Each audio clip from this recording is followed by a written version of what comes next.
very focused sila sa behaviorism, putting into the context of learning and teaching. Did you get me? Yes, yes. But behaviorism class is a psychological approach. It is observable and it is a study of observable and measurable. It's measurable na siya, observable na siya, practical improvement. It is standard. It's outwardly viewed or offered forward. Okay? Now, as what I've said, we will only focus on one theory of behaviorism, that is Pavlov's classical conditioning. I've heard some of you already know, Pavlov's theory of classical conditioning. What comes first in my class when we talk about conditioning of Pavlov? Stimulus and response. What else? He's very famous on his study about what type of animal or what animal? The dog. He is very famous on his study about dogs. In that class, Pavlov discovered this type of conditioning or this theory of behaviorism in regards to study dog salivation. Particularly, he is interested in the digestion of a dog. Pero, na-famous siya sa study about classical conditioning. Ano kaya, no? What's the reason behind, or what's the discovery of Ivan Pavlov for classical conditioning? Before that, allow me to introduce Ivan Pavlov. He is a Russian psychologist, well known for his work in classical conditioning. Pavlov's experiment involved a meat, a dog, and a bat. Hindi siya ang mga words na ma-associate natin directly kay Pavlov when we talk about conditioning. Pag mayroon yung conditioning about Pavlov, for example, sa that review sa una or examination, about the data dog, meat, and conditioning stimulus, si Pavlov na diagram. Initially, he was measuring the dog's salivation on the study that that's like what I told you a while ago, is interested in digestion. But along on his discovery about digestion, naka-discover si Pavlov of some types of behavior particularly. Now, what's the definition of classical conditioning? Classical conditioning is the process of forming an association between a naturally existing stimulus and a previously neutral stimulus. Now, before discussing that, before explaining to you the definition of classical conditioning, what's the definition of stimulus or stimuli? Anybody from the class would like to share his or her thought about what is a stimulus? So what do you mean by, when you define what is naturally existing stimulus, then previously neutral stimulus, and that is all about stimulus. What is a stimulus class? Yes? The triggering factor. Do you agree with the answer of your Yes, guess? sir. The triggering factor. For example, movie, actually, kind of arena. What's the stimulus there? Tubig. The what? The water. That's the stimulus. That's anything, it's anything that creators or elicit our response. For example, the rain. The rain has the stimulus. What could be the possible response? What else? And when we talk about classical conditioning class, now we always deal with stimulus and response. And as we said, the stimulus is something that elicits the hook. Now, when we talk about classical conditioning, allow me to move away from the okay.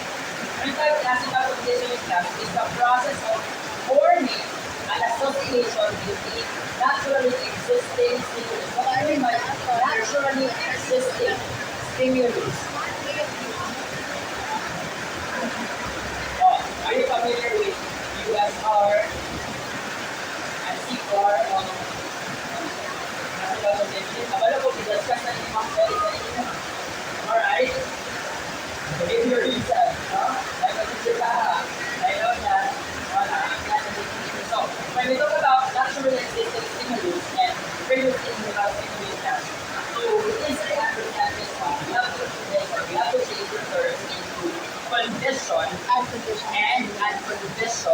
stimulus. It's a naturally existing stimulus, therefore, unconditioned siya or conditions is naturally existing man siya. Unconditional. Ha? But unconditioned or condition? Unconditional. Unconditioned. Ano sila si unconditioned stimulus, Miss Ramos? Sir, uy. Labi mag-ikaw ka kayo, sir, unconditioned din na siya, sir. Bakit na siya? Sige, Miss Ramos. And it talks about unconditioned stimulus or naturally existing stimulus. Sir, kaya ano, serious kasi, limit na po, di ba? Mga tuloy ko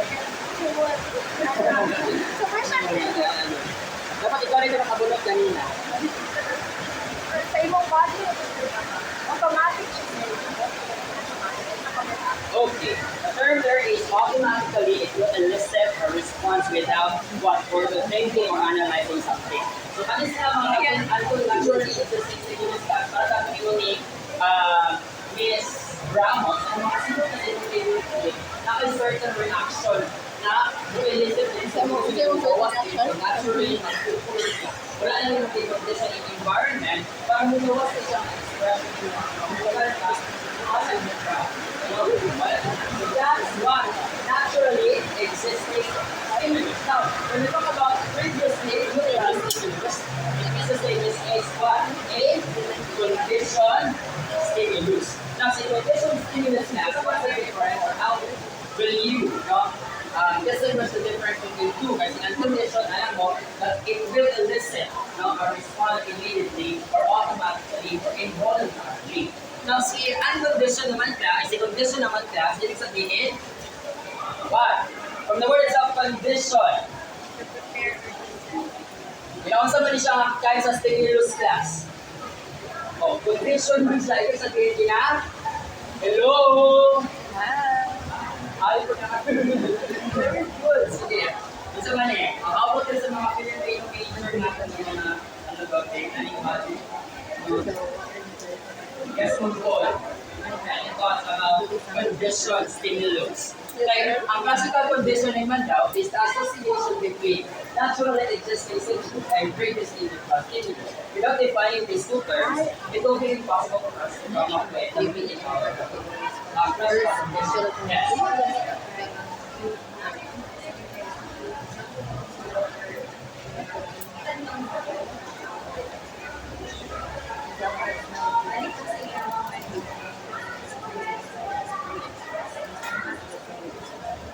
Balik ko sa iyang past experience. Kung nakitaan daw niya itong water, saying sa video kanina that we have watched. No? So makitaan daw niya ang water na ay magbalik sa iyang thoughts na halos.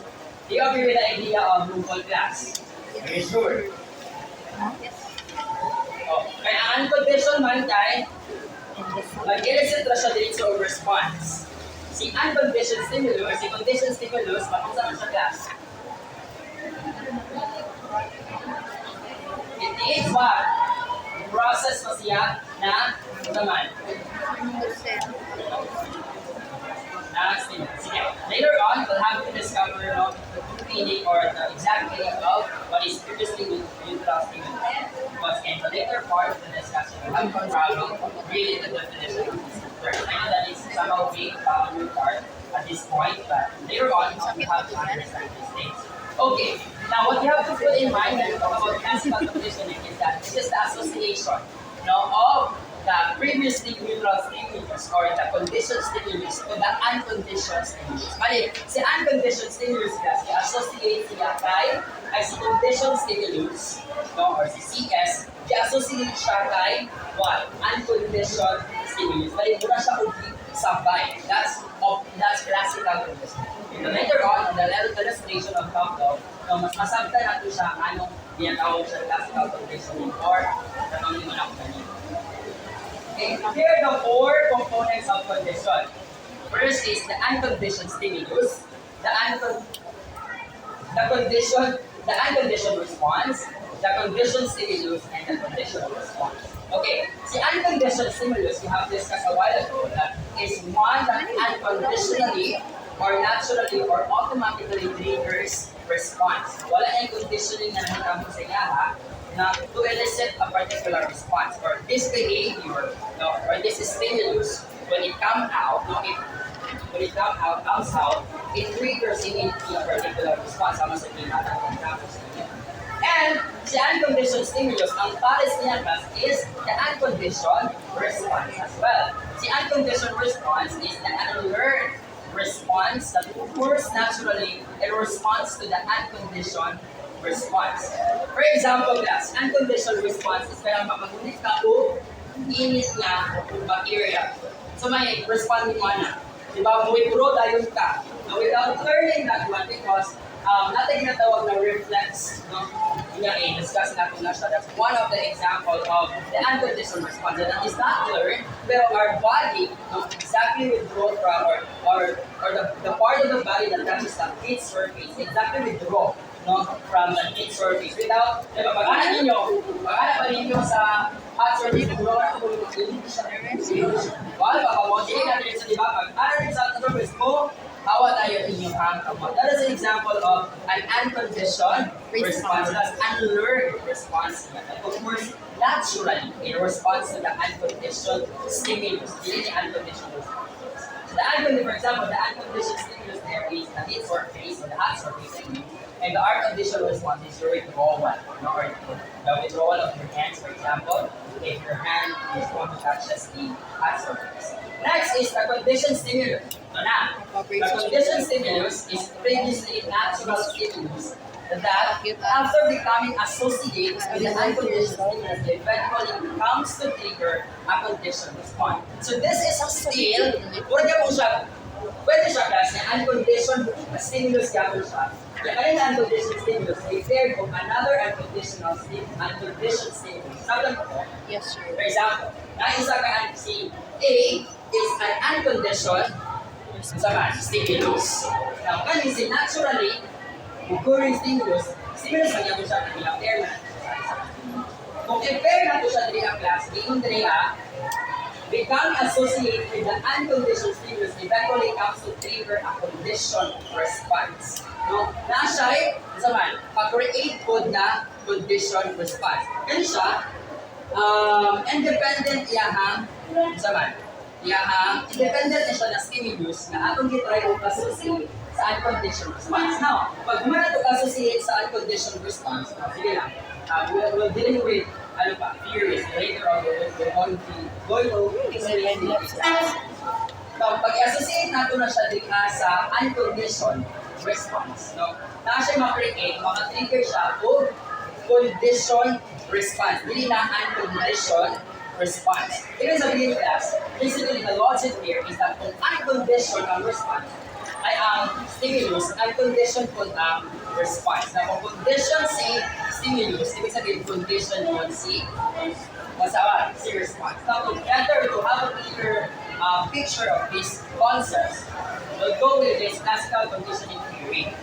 A stimulus will naturally, without learning, bring about a reflexive response. Itong reflexive kanina. So we have different kinds of reflexive, and I don't know, I forgot the perfect term na mga reflexive na ito. Itong body is withdraw, makagunit na okay. Or about defense mechanism sa ating body from it. It's a form of survival. Now, si unconditioned stimulus in the US to unconditioned response. Sabi na naman yun, no, si unconditioned stimulus ang mag-exist. Ibig sabihin, probably unconditioned response. Now, si neutral stimulus does not bring about the response of interest. This stimulus is neutral stimulus since it does not bring about the unconditioned response. Now, since neutral stimulus is the conditioned stimulus or stimuli. Dito siya, it does not bring about the response of the interest. Hindi niya automatically, exactly, maka-bring out siya o response. Maka-bring out na siya response plus once it associates siya sa unconditioned stimulus. Kaya pa mo gawa siya response. And then kung mag-associate sa conditioned stimulus sa unconditioned stimulus, maka-create siya or iyang result is conditioned response. Hindi nga, unconditioned response. Okay? The stimulus is neutral stimulus since it does not bring about the unconditioned response. No, neutral siya because hindi niya ma-bring about ang unconditioned response. This is now the perfect illustration of what we're talking about here, the concept that we're talking about. Now, this is before the conditioning para mas ganda. See, UCS stands for unconditional response. The unconditional response here is, for example, food lang eh. Now, the UCR or the unconditional response, kung makita ang to, sa unconditional stimulus, so siya, ito siya nilaglawan. Now, compared to conditioned response or natural neutral stimulus, ang neutral stimulus na bell, diba? Pwede mambod nga ang bell, manimo natin siya o UCS. For example, yung conditioned response, makatinday ka nga na ay ice cream or na ay zaman. Ito pa man yung mga unconditional response, ana. Diba naman mga thoughts directly will come out or automatically come out in your mind because of your previous experience. Now, going back here, si neutral stimulus test, dili siya maka-evoke of the same response sa unconditioned stimulus. Kaya pag dahil sa neutral stimulus test, hindi ang makalalay yung so, orientation, but no salivation. Sa before conditioning class, wala pa rin condition, there is orientation already of the organism, or the organism who is responsible in the response. In this way, so na yung diablo, na-orient na siya kasi but when it adds up or is another step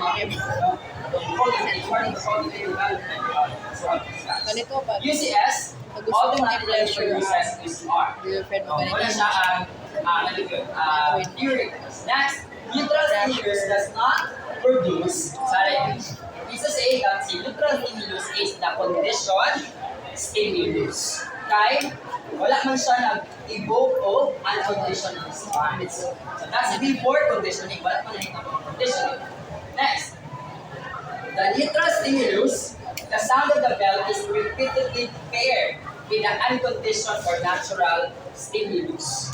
So sa natural stimulus nga po, si neutral na stimulus na si bell, it continuously siya or repeatedly or consistently paired with the food, which is ang food ang natural, neutral, ang ating natural stimulus or atong unconditioned, unconditioned, second class, yes, so inana ang next step, repeatedly paired with the unconditioned stimulus. So, conditioning. You will see paired with neutral stimulus, which is the bell, which is considered as the conditioned stimulus. Now, si UCR class or yang na-produce with the combination of the two, naka-elicit siya of unconditioned response. Now, UCS is paired with neutral stimulus. UCS produces what? UCR. Ano yung combination sa UCS? Okay, next. But after repeated pairing, the neutral stimulus or the NS is transformed into a condition stimulus. After repeated, after pabalik-balik na pairing of the neutral and the natural stimulus, ikaw si condition stimulus. Ang tawag na nato sa iyang class is condition stimulus. Now, that is when the CS, saan yung CS lagi? Condition stimulus is presented by itself, it alone causes the CR or the condition response. Now, kung A, diba na ay continuously pairing of the stimulus or the two stimulus. Now, ito si natural stimulus or si unconditioned stimulus, repaired na ito ay si condition, repaired na ito na condition. Now, kung repeatedly pairing, pinarepeatan mo siya of pair. For example, kung dog, pinabalik-balik ka, pag pagkaon siya na-achieve. Now, class, ang pasagot rin nga, when the CSS presented by itself, so condition stimulus, i-present nga siya na lang, without the pool already, kaya well man ang condition nito, it alone causes the condition response. Ito na mong gawa si condition response. Na wala na siya i-paired sa ang unconditioned stimuli, wala na i-paired sa unconditioned stimuli. Sabtan, CS, the conditioned stimuli, neutral stimulus is now the conditioned stimulus. It produces CR, or the salivation, na ang response, no? which is similar to the UCR produced by the antidote. You see, nasabtan das ang ang theory, ang flows of theory ni Ivan Pavlov. First is there is an unconditioned stimulus and there is an unconditioned response. Now, where is now the combination of the unconditioned stimulus? Kung di na natin siya pinitawag was conditioned response, wala mo siya na pair, wala mo siya na divide sa unconditioned response. Kung gawasan mo si conditioned stimulus after what? Repetition or repetitive pairing of the stimulus. Ha? Sometimes, that's why gawa si conditioned response. Oh, my conditioned stimulus. And the conditioned response is the response of the conditioned stimulus. Therefore, si conditioned stimulus ka, wala na niya nakakulipan si unconditioned pagkawas ni conditioned response. Sometimes, hello? Yes, sir. Sometimes ba wala? Sir. Kaya, the summary, hindi sir pinag-sort. The summary of this one is that before conditioning class, ang inaling of unconditioned stimulus, unconditioned response. From good response, validation. Diba? Si before conditioning, wala pa conditioning, pag whistle, wala unconditioned response. Kahit sa mani, neutral stimulus man siya. Ibig sabihin, taghan siya pwede na response. Pero kani siya nga organism, kung tao ni siya, ma-create na buong another response na. Pero dito sa tao class, magyalang yung feeling, wala lang. Dahil, mura mag-assimilation ng process nito, putting another schema from the mind of the dog. Next, during condition, whistle plus food or the neutral stimulus and the unconditioned stimulus is there. Therefore, di gawa si unconditioned response. Balik ka siya, registration na siya para mas talimba sa kita. Si after conditioning, conditioned stimulus, whistle, response, tapos salivation or nutrition. Si, wala na yung food, pero nakasalivate niya po ng dog because prepared man to be si conditioned stimulus. I know din yung si conditioned stimulus na. After na ito gamitin niya is neutral stimulus. Sabihan, pili condition. Kasi condition, magawas naman siya kung hindi na sa after conditioning na siya magawas. Na condition dahil tawag ka na sir. Pag, saan naman? Pag ang object, wala na siya nga stimulus sir, inagi na siya o pairing sa unconditioned stimulus. Nasabtan, hello? Yes, sir. Ayun. Now, the findings of Pavlov based on this experiment. Yun si Pavlov o una-unaan niya. Stimulus generalization. Once the dog has learned to salivate at the sound of the bell, it will salivate at other stimulus. That's one of the conclusion of Pavlov na pag mag-bell siya, pag-salivate at ilong another sound na po, kaya mag-salivate ka, bravo siya. Ibig sabihin, kung ito gusto ang sound sa bell, ang associate sa pagkaon sa ito. Ang sound mismo. No, kaya conclusion ni Pavlov kasi stimulus generalization. Generalize sa ito ang stimulus. Kapag hindi ko balik na, nanay, pagkaon, nanay. And then, hindi na siya magpasok kung bell ba na because hindi naman niya ma-identify kung bell ba ang word. Extension.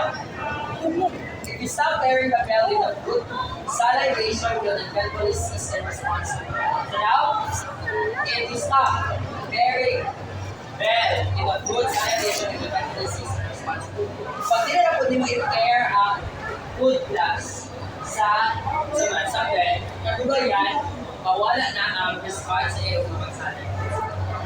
There is continuous, ang sabot ni Pavlov din, dapat continuous i-pair mo ang saman. Al, food or ang natungguha ka, stimulus. Next, spontaneous recovery. The stimulus responses can be recovered after an elapsed time, but will soon extinguish again if the dog is not presented to the food.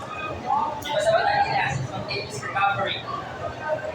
O, can be recovered daw, mawala na siya, pwede siya ma-recover after an elapsed time. But will soon extinguish again if the dog is not presented. Ibig sabihin guys, importante ka ang role ng unconditioned response in this scenario. Mawala siya, mawala ka na. Discrimination.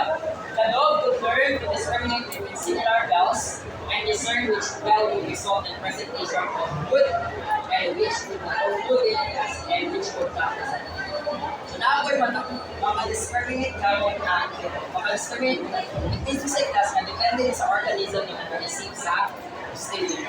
The capacity of the organism to process sa stimuli. Sa stimuli. So kita tao, ibig sabihin ba, distinguish ko na itong kanilang bella. Okay? Higher order conditioning. Once the dog has seen condition to associate the bell with another unconditioned stimulus such as light, maybe flash at the same time, the bell is struck. But only the dog will celebrate the flash of the light without the sound. Another theory last name Pavlov, kapag ang unconditioned stimulus ay ang conditioned stimulus na siya, for example, itong bell, hindi ba siya ang unconditioned, may food man ang unconditioned. So si bell, nag-associate na po with another stimulus, for example, light.